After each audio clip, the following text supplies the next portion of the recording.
Welcome to Beginning Ham Radio. This week's topic is SSTV, and we are sponsored by the Portland Amateur Radio Club. So going right into it, what is SSTV? Slow scan TV, it uses an analog signal to transmit pictures. It's mostly used by ham radio people, and it actually started in the mid-1950s. Back then, it was a lot more expensive because you had to have specialized hardware for it. There really wasn't a lot of software, but because software now exists that can emulate modems, you don't have to necessarily have expensive single-use modems. And it looks like I didn't finish the slide here, but there are many different protocols to modulate the audio. And we'll take a look at that in just a second. And I'll show you not only the different types of modulation that there are, but also kind of what they sound like. So when I look at SSTV, there's, in my opinion, the easy way to get started, and then there's a hard way to get started. And I always recommend starting the easy way, because that way you'll get to know if it's something that you like to do, something you want to do. It only takes a few minutes to get your whole station set up. The hard way is really for dedicated people if you are doing it at home a lot, or if you want a station. For example, if you're in emergency services and you want a dedicated SSTV station, then that is a good way because it's very reliable. You don't have to listen to the sound of the transmission, and you can do things like repeat, kind of be like a digipeater, which is where you'll hear somebody will transmit a picture to you, and then you retransmit that picture back out. And then people, presumably if you have a larger antenna or you're in a more favorable location, then you'll actually be able to cover a wider area for the person that transmitted the first picture. Hey, Mac. Yeah, hey, Denny. Are you intending to share your screen? Oh, I thought I was, sorry. No, we've been looking at your lovely face. All right, how's that? Oh, there you go. Better. Thank you. Oh, I think it clicked off when I, thank you very much. So there's the easy way, and that is basically just using a handheld radio or a mobile radio, and that could be at your house, in your car, outside. You'll need a smartphone or a tablet. Smartphones are great because they're just so convenient and you can keep one in your pocket. And then some type of SSTV app. A lot of them are free. Some of them to remove ads or to unlock capabilities, you may have to pay, $3 to $5 or $7 for. And that really is probably the easiest way with what we call audio coupling. The harder way is going to be with a PC and software. MMSSTV is probably one of the more popular ones with the emergency services groups around here. You probably will want a signal link or some type of other similar audio coupler, and then a transceiver, obviously, and that could be a handheld, although if you're doing all the work to get the PC and the software working, you probably want to use some type of mobile radio that has 25 to 50 or more watts. So I'll show you the kind of the basic setup of the hard way, just so you have a concept of what it looks like. So if you want to take a look at the software that is very popular, it's MMSSTV. And if you just Google that, you'll find the site where you can download the free software. It's free for amateur radio people to use. So you'll need a laptop or a PC, and then you'll need a signal link or other connection device, audio connection device. And so this, I'm going to stop sharing so you can see a little bit better. This is the signal link. This is their newer model. And I say newer as in like 10 years newer. And it's a signal link USB. I think they used to retail around $99 to $109. I think they're a lot more expensive now. It is one of the most popular ways to couple your transceiver with your laptop. And on the back of it, you'll see that there's a USB port, and this is where you plug your computer into. So it goes from the computer to the USB port. And then on the other side is your radio. And this is a Cat 45 jack, I believe. It's the kind that they use for computers. Actually, I think the RJ45, but this is like the computer type cable. And this company, Signalink, what they do, it's Tigertronics is the name of the company. What they do is they'll actually make cables specific for your radio. So if you have a Yaesu 991, they will have a cable that you can include in the package when you buy it. You can also buy additional cables if you have more than one radio that you want to use the Signalink with. And or you can make the cables yourself if you wanted to.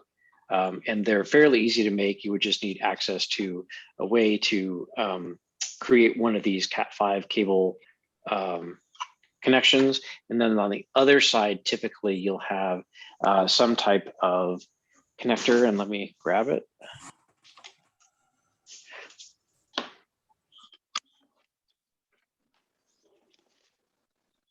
Of course, I don't see it now when you need it, but it will connect to your radio. And it really depends on what kind of radio that you have as to what kind of connector it is. So for example, I have a mobile radio that uses a DIN9 connector.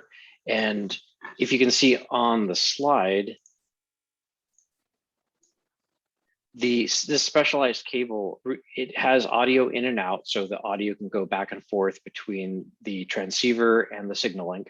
And then it also has a push to talk circuit. And that way, the Signalink, when your laptop says, okay, it's time to send an image, then it will be able to signal to the transceiver, okay, now is the time to transmit. And then it will send the audio out from the laptop through the Signalink or other audio device to the transceiver. And then the opposite when you're ready to receive. So it'll tell your transceiver, stop transmitting and listen and send me the audio back the other way. So I want to stop just for a second, see if there's any questions on this. Hey, Has anybody? Matt, Yeah, Denny. this is Jared. Oh, hey, Jared. I'm wondering, is the audio that's created by a sound card on the PC, do you get enough out of the Signalink do you feel still to be worth it? Not necessarily, because there are definitely less expensive ways. I think the Signalink is sort of like a plug and play. So if you don't want to think about it at all you do is just go to the Tigertronics website, you find your radio, and then you buy the Signalink with that particular cable. I mean, as opposed to software that just uses your computer's sound card to directly inject into your transceiver. So you can do that. However, you would need some other way for the transceiver to know when to transmit and when not to transmit. The PTT connection. Mm-hmm. Yeah, so it's more than just like an audio cable that goes from your laptop to your transceiver. The other thing that the Signalink and other devices do is they have a audio isolator so that there's no direct electrical connection between your laptop and your transceiver. And there's two reasons for that. Number one, it kind of protects both your laptop and transceiver from any stray voltages. The other reason is because you don't want any DC ground loops. And a DC ground loop is that, let's say you had your transceiver plugged into your power strip, and you also had your laptop plugged into a power strip. Well, they're both sharing the same ground going that way, but they're also sharing the same ground going from the audio cable from the laptop to the transceiver. And oftentimes you can get some hum or other interference through what they call that DC ground loop. There are inexpensive DC ground loop isolators that you can buy, or you can even build. But that's the second thing that the Signalink does is it decouples the laptop and the transceiver from being electrically connected. through that particular pathway of the audio cables. I see. So you're kind of stuck with 3 boxes, however you do it. Yeah, unless you do it the simple way. And I don't have a handheld radio here, but essentially audio coupling is just holding your smartphone microphone up to your HT speaker. And you would then just turn the volume up enough so that your device, and it could be your laptop if you wanted to, but most people do audio coupling with a smartphone. And then the smartphone or the laptop could decode that. You run into the issues that way or doing that method if you're in a noisy environment, or if you're in an environment where there's people that don't want to listen to what SSTV sounds like. Right. That makes sense. Yep. Hey, Max, Yeah. I'm using the SSTV software Uh-huh. and just a USB cable to my 991A. And that's probably because your 991A already has a sound modem built into it. Yes. Is that right? That's Okay. Yeah. So when you plug your, which is a great thing about that radio, the 991A is kind of it's a shack in a box, essentially. It's 160 through 70 centimeters. And it comes with a lot of nice options because you have the pan adapter that's built into it. And like Kirk mentioned, you can just plug a USB into it. It basically has a Signal Link audio device already built into it. So just a recap. So the Signal Link, it has an audio card built into it so that when you plug it into your computer, it recognizes it as an audio device.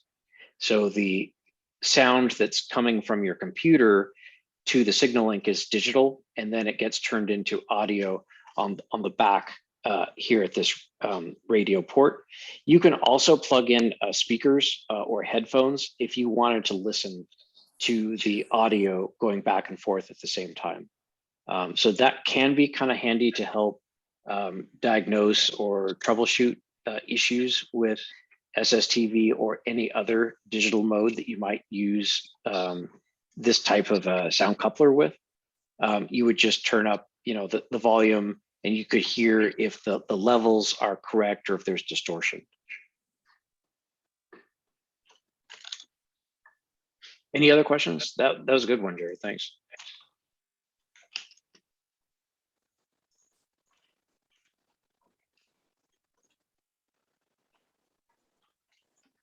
You can also build things that are similar to similar to the Signal Link. I just went on eBay. I did buy a couple and I've never put them together yet. So it's kind of one of those when I get time things. But here you can see that for $14, you get 2 of these PSK31 Easy Digi sound card interfaces. And so with a little research and studying, you can actually put something like this together and get a cable built for your particular radio and your particular computer. So this does not use USB, but essentially what you're doing is that the 2 red boxes on the left-hand side are transformers, and that allows that DC decoupling between one source and the other.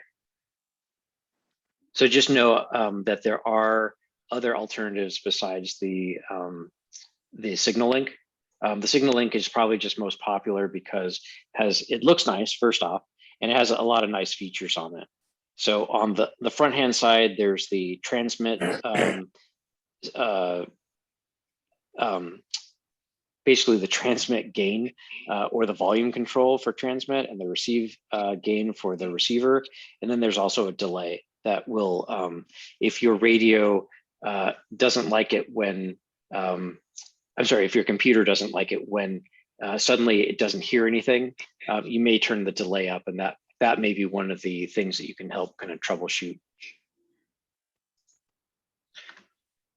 All right, so let's take a look at the different types of modes that there are. And this is just a website that shows slow scan, TV, the different modes. And the reason I like this website is it shows you not only the type of picture that you can get out, you can also listen to the sound, and you can see what the waterfall or what the signal looks like visually.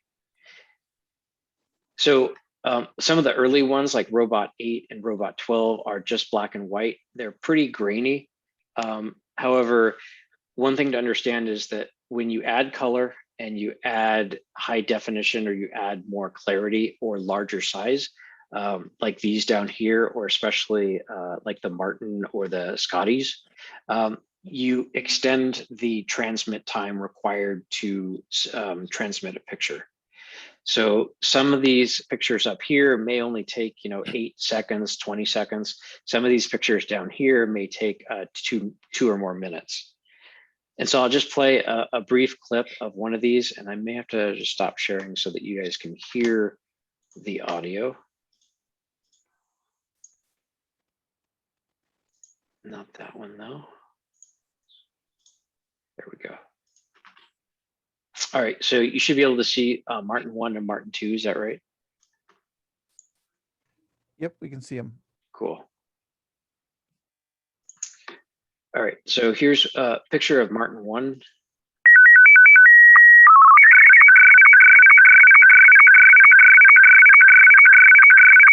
And you can see that this is 2 minutes. So it would take 2 minutes then to transmit this entire picture. But up here with one of these black and white ones, you're looking at just 10 seconds. So when you are trading pictures back and forth, one thing to keep in mind is that color and better quality just means more time. For emergency services, sometimes maybe a black and white picture would be okay. A lot of times though, in the Aries organization, they mostly do either Martin 1 or Martin 2, depending on what group that you're with. And so that audio that you're hearing is, it's sort of like just how a fax machine works. They take one line at a time, left to right, and they will, each tone, stands for a different pixel and different color. And then at the very end, there's kind of a line marker that says, okay, carriage return, let's start a new line. And that's how it kind of keeps the picture straight, and it knows like where to start and stop each line. So that's the very high non-technical description of SSTV and how it works. Does anybody have any questions on that? I got a simple one. Yeah. Does the format let you jump in halfway? It does, as long as you, as your computer or you know what type of encoding that it's using. So there is a way that in the header section, so the very first couple of seconds or milliseconds of the transmission, it will actually embed the type of encoding that's used. And so you don't necessarily, some software, you don't necessarily have to tell it this is what how the picture is encoded. It will kind of pick that up. However, later on, if you're to start halfway through, I'm not sure that it would be able to know which one it is. So that it's a good question. Oftentimes what'll end up happening to pictures is that you will see it goes really well. And then if somebody starts talking in the room, if you're doing audio coupling or the reception on your radio goes down, then you'll get a bunch of garbage. But then if the reception goes back up or people are quiet, then it'll actually continue to decode correctly. Max? Yeah. With SSTV, you can actually set it on the receive tab to automatically detect, and it will pick up in the middle of a picture and Oh, it will. Okay. detect which particular protocol they're using. Multnomah County Aries tends to use Scotty 1 and 2 because of the time frame and the kinds of pictures that we would be requesting during an event. Yeah, and that's really it's I think for two reasons, right? Number one, it kind of helps everybody remember which type of mode to set their computer to, especially for transmitting. But it also, the emergency group kind of decided in advance that this is the best type of mode, color picture, and not too grainy, but not high quality, for transmitting pictures for emergency communications. Is that right, Ken? That's part of it. If you get any of the cell phone apps, a couple of the Android cell phone apps, the users actually have to manually select which protocol they're using. So we also tend to say which one we're going to send it in, be it Martin, be it Scotty, be it one of the robots, or any of the others. But the reason why we try to use Scotty 1 and 2 is they're about 2 minutes in length. And if we happen to be going through a repeater, that usually works with the repeater's gator, as well as most people's radios have a timeout timer that's usually set around 2 minutes to 3 minutes. No, that makes sense. So yeah, good to know. And there's MMSS TV that you guys use for the laptop decode encode software. We use MMSS TV Okay. mostly because that's the most commonly available one out there. I've done looking for others. There is a new update to MMSS TV. I don't remember what it's called. I downloaded it, but it's in Spanish, but you can go in and put it in English. But it's just added a couple more transmit protocols that work instead of just the standard ones. Okay. Yeah, and I saw that on the AARL website. They had a little blurb about that, and I did go to the website, and yes, it does look like it's all in Spanish. So that's great. So I wanted It's to called Unique.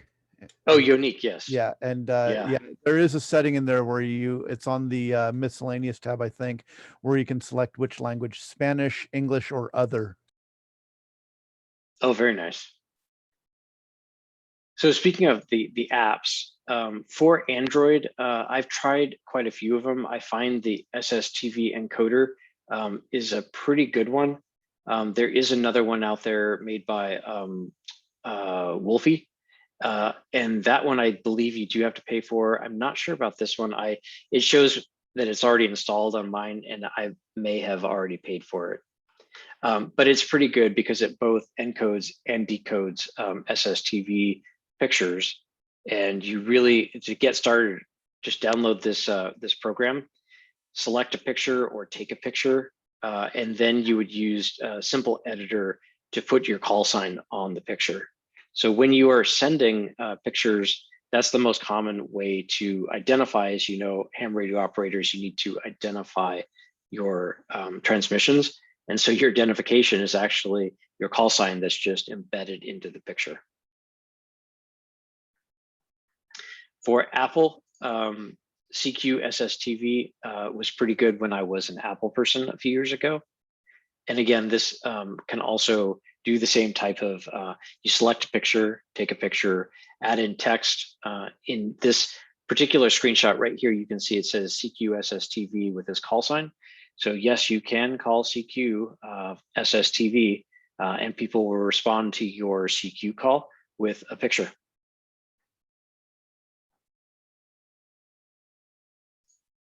All right, so what I wanted to do is just play a short clip of a video. The old tech guy, KB9RLW, he goes through some of MMSSTV, which again is probably one of the more popular software for the PC out there. So as you can see, early facsimile experiments led to transmission of still video images by ham radio operators across the airwaves, and slow scan TV was born. Now, as with the early fax machines, the sending and receiving units have to be in sync with each other. They have to be starting and ending each line at exactly the same time. If they don't, then the receiving unit will start drawing the lines maybe a tiny bit early or a tiny bit late, and each progressive line will shift. and you'll end up with a slant to the resulting image. Most slow scan TV software will have a slant control that allows you to correct for that on the receiving end as you're receiving the images. And indeed, a lot of software does it automatically. Most slow scan TV modes will have a sync pulse at the beginning of each line, a tick that you'll hear at the beginning of each line. And the software can use that then to make sure that the lines are in sync and drawn to create a straight image. Now, early slow scan TV modes were all black and white. As you could see, they used green screen phosphor CRTs, so there was no color as an option.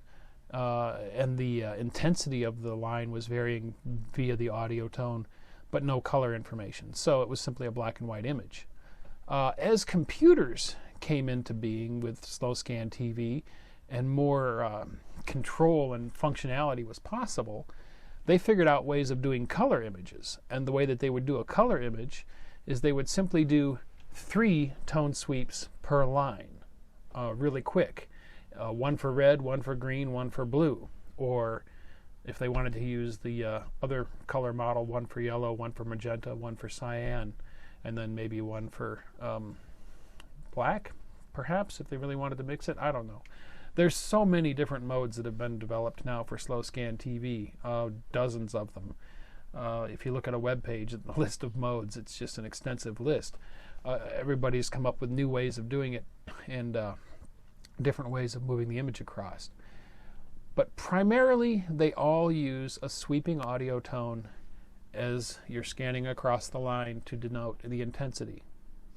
There is one standout, though, developed for the Amiga computer back in the late 80s, early 90s. And it's a mode called ATV, which Amiga television, I don't know exactly what it stands for, but it was designed on the Amiga computers, and it used a more organized digital chunk method of sending data. So you ended up with a good image every time without any of the timing issues or slant. They were basically encoding the digital data of the image and sending that across. So Trellis coding or something. It's similar to the way modems were used to send digital information across phone lines, except they did it across the airwaves. So that's the only mode that's different in methodology, but the rest of the slow scan modes still pretty much work the same. So what about software to allow you to experiment with slow scan TV? Well, there's free software out there. I'm going to talk about 2 packages real quick. On the Windows side of things, there's a program called Sstv. It's freely available, and the link will be down in the description. It does most of the slow scan TV modes for Windows just fine. Lets you compose images as far as adding text within the program, and transmit and receive and maintain a gallery of images. Under Linux, a free program that's available is called Sstv. And again, it does all the different slow scan modes just fine, allows you to do some basic image composition stuff.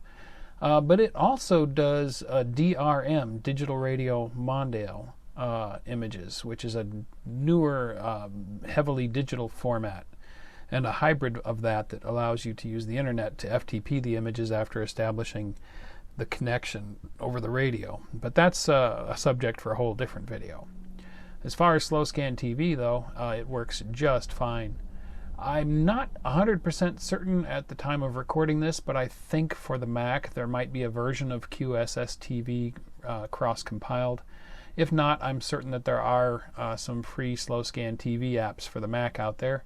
Perhaps somebody will leave one in the comments below, and I will pin it to the top for those of you looking for software. So that's slow scan TV in a nutshell. It's pretty neat. Cool. I want to stop just one more time for any questions. Hopefully I didn't lose anybody.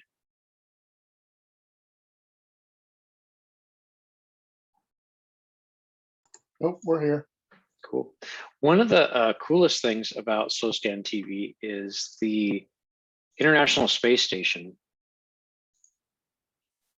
will occasionally, like a few times a year, transmit a series of photos or pictures from the space station down to anybody that's willing to pick them up. It is a one-way transmission, and most of the time, most of the pictures that I've seen are actually from the Russian cosmonauts. And what they'll do is they will send a series of, like, for example, in this series is 12 pictures. So this is the 4th picture out of 12. And they will send them for quite some time, usually, 24 or 36 hours. Not continuously, because they probably don't send a lot down over the different oceans where not a lot of people live, but they will send them down on a schedule. And the cool thing is, if you have a handheld and you go outside, most of the time, barring any trees or high buildings or houses, you can actually get a pretty good signal from the International Space Station that are transmitting these pictures. So if you wanted to, you could drag out your computer and your sound card type device, like the Signal Link, and your transceiver. But really, to get these pictures, you could just go outside with your handheld and your smartphone and an app and capture these, even with just a rubber duck antenna. Obviously, better antennas will definitely ensure that you receive the whole signal. When you do get some noise in there, you can see that it will produce these lines. And this is actually a pretty good example of some mild noise or interference. More heavy noise and interference can oftentimes just completely destroy the picture. I don't see any schedule now for any upcoming slow scan TV transmissions from the ISS. Although I remember in the last few months, there was at least 2 or 3. And even all last year, I think that they were pretty active, 4 or 5 different scheduled SSTV transmissions from the ISS. Has anybody ever captured any of the pictures that are sent down, Ken? No, I've never been fortunate enough to see the timing on them in time. Yeah. Our local Aries group does send out reminders, or if they hear of something like a schedule, they'll send them out. Sometimes they're only like a day or less to when they actually start. I was looking around for a schedule. So I'm at the AMSAT site, and AMSAT is the Amateur Radio Satellite Organization. This particular site is just their UK website, but they do have a North American website. They oftentimes will publish schedules that are set up by the ISS crew. So that's about all I had for slow scan TV. Has anybody used the apps on the phone or a tablet? I have the CQSS TV on my iPhone. I've played with it a little bit. Multnomah County Aries first Tuesday of every month does digital net, and they tend to do SSTV for a lot of practice with that. I've played with it. It's not too shabby to work with, but I prefer my MMSSTV on my computer. It's a lot easier to use than trying to do acoustic coupling. Yes. Yep. So acoustic coupling is quick and dirty. You can get some interference in there, both sending and receiving, if you have the time. And it doesn't really take that much time. I would say the SSTV is a lot more easy to set up than WinLink is. And thanks, Ken, for bringing up the fact that there are nets that occur in a lot of the major metropolitan areas, usually on a regular basis, where people will, instead of sending voice communications, they'll actually send picture communications. The one nice thing about SSTV is that you simply use the standard audio frequencies, FM frequencies, for on 2 meters, for example, for sending SSTV. So that means that you can use the same simplex or repeater channel to send directions, like, okay, this is K2MAX. I'm about to send a picture, Scotty 2, that will last 2 minutes, and then I start transmitting. So coordination is pretty easy when you're using the same audio channel for both sending and receiving of pictures, but also just the voice back channel for coordination.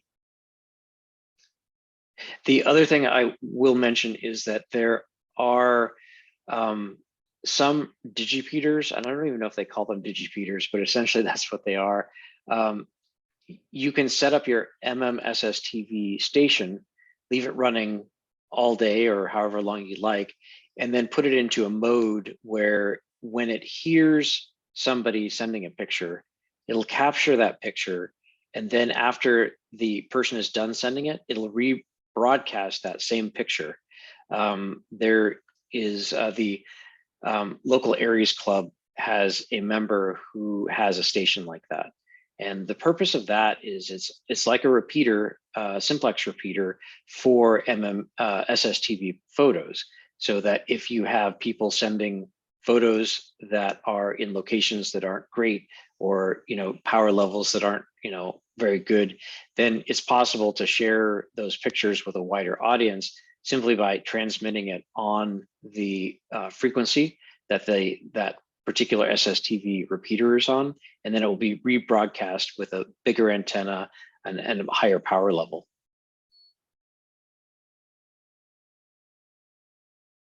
Cool. Anybody willing to try SSTV? I'm set up. I used to have a problem. I don't know if I fixed it, where in the middle of my receive, my radio would kick in the transmit. Yeah, that's not good. So I have SSTV set up. I've got my 991 set up. It's set up on HF. So I'd be willing to try, see if it still does the same thing or not. Yeah, and I think when we go back to in-person meetings, that'll be kind of one of the activities I think that would be fun, is to just get people to experience sending and receiving photos or pictures through the radio. Yeah, I've been trying to, when I get tired at night, decide to go to bed, a lot of nights I'll leave it on 14-230 on the HF band and see what I end up with come in the morning. Sometimes I'll have 1 or 2 partials. Sometimes I might have 5 or 6 that are, I can tell what's there, but the picture quality is, the only time I've had a good quality was somebody was in Southern California, Texas, and had 750 watts, right? And then it was a decent picture, but I've never had good luck with high quality. Most of them look like they're coming from the Apollo 11 on the moon. Oh wow, yeah. Type quality. Yeah, and that's just the interference and the poor signal at your particular station. Yeah. Yeah. And what frequency was that on, Kirk? HF 14-230. Okay, so that's in the 20 meter band. And Yeah. so you're just sending using upper sideband, is that correct? Yes. Okay. Yeah, so upper sideband and lower sideband are a little bit different than FM. FM, you have a squelch, usually use the squelch to kind of minimize the static. But for 20 meters, 40 meters, and all the HF bands, usually you don't use the squelch, especially with the sideband. But leaving your computer running, and if you can get a good signal overnight, that's a great way to kind of capture some of the SSTV images that are coming over the air. There are certain channels that are more popular for SSTV, and if I go back to if you just Google SSTV frequencies, you can see that they have listed frequencies for the 80, 40, 20, 15, and 10 meters. And they're either lower or upper sideband, depending on if you're below or above 10 megahertz. And then they have the 2 meters and 70 centimeters for the ISS. Here you can see they use 145.8. I think a popular frequency around here is 145.5. I will actually just double check that to make sure. 145.57 is what the local Aries group uses around here for SSTV.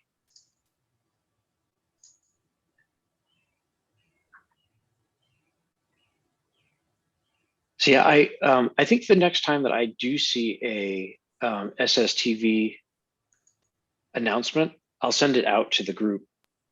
And usually, a lot of times they do fall on the weekend. So for those of us that work, it's kind of nice not to run out into the parking lot at work to capture these. But give it a try.